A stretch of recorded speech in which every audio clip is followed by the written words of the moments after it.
nothing real structured. I've got some insights and some thoughts, and you know how to do it. Just mute me or cut me off whenever the hell you want, right? There you go. But here, I really wanted to take a look at this just from a Greg Meakin's point of view. And then again, I don't follow Canadian politics. I've been in it. I've voted in politics. I've joked. I voted for Trudeau twice. I voted in 2 Quebec referendums. But I was interested in this because obviously I'm all in with my Alberta 51 commitment. Yep. So I really want to I'm continuing to try to find the pulse up there. I don't look at the stats. I look at the pulse, what's going on. And here's a few observations that I'm making. Number one, as I said to the wonderful Facebook group and the AB51 Project guys, they're great guys. Yep. As I told them, no, this is good news. Whether it's good or bad or ugly or somewhere indifferent in between, it's good news. Because to see that the UCP got 927,000 votes and won basically 54% of the popular count. You know, there's 14 parties. Mike, you know, there were 14 parties in the race. Yep. 14. And so for Premier Smith to nail 927,000 votes, and of course the NDP got 776,000 votes. Praise God, there is a God, Mike. You know, right? So for everybody listening, we need to explain this to everybody listening, Greg, because not everybody is aware of or even cares about Alberta politics. The UCP is the Conservative Party that the Conservative Party in Alberta was in power for like 50 years now. They got very lazy and entitled. And they didn't feel like they had to do anything for Albertans because they didn't even have to campaign. They won because this is a very conservative area of the country. Alberta's kind of like the Texas of Canada, which is, you know, part of the reason why Canada hates us so much. But the NDP is largely a media creation, and they're basically a socialist communist party.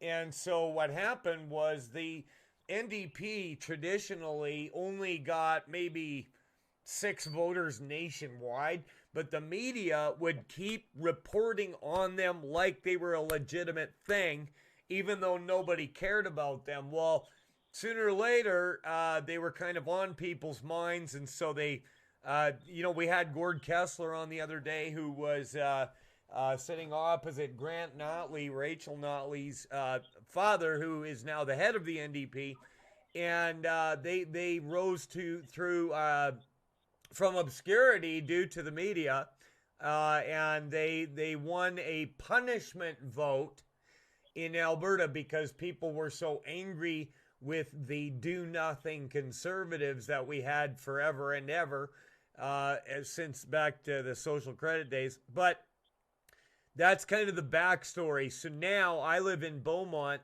and if you see an orange yard sign, then that is a NDP voting household.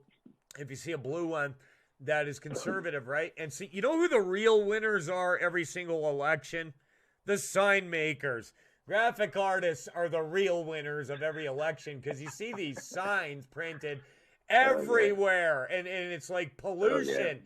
And like, why don't you just paint your house blue or orange? And that would just clear it up right there. God bless the sign makers. All right, Greg, back to your very important news, and we're just about out of time. Sure. And again, no rush on this stuff. I was just kind of wanting to chit-chat about it. But the sign makers and the guys, the cable commercial guys that do political commercials on TVs, those are the billionaires, right? Anyhow, what I was noticing, just real quick, I still can't believe you talked about the NDP being created by the media. They got 776,238 votes, 44% of the population, and of the electorate. And this is like the Bernie Sanders, but more left wing. This is pure socialism. So that's a concern. However, from a big picture standpoint, Danielle won. Premier Smith won handily. She pulled in 927,000 votes. And if anything, my message is win, lose, or draw. This is really good news to me because it tells me that the regular Alberta voter, about 1 million of them, Mike, haven't fallen off their rockers and changed sides to something like an NDP or, I love the party. There's an Alberta Communist Party. They got some votes. But so that there, it appears to me that like the electorate up there and regular folks, wherever people stand, that they haven't lost their rocker. They're looking at practical solutions, hopefully moving forward. They want the economy to improve. They want the basics to improve.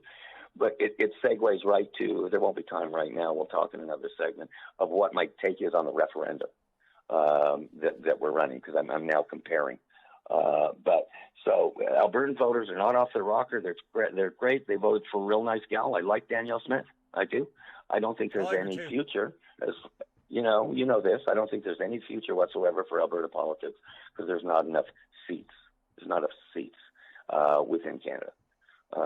But it at least was a short-term good news to me. Yeah, a lot of people were concerned, very concerned about it because, one of the things that the NDP was running on, one of their platforms, was that you would have to get vaccinated and have a digital ID in order to collect your pension.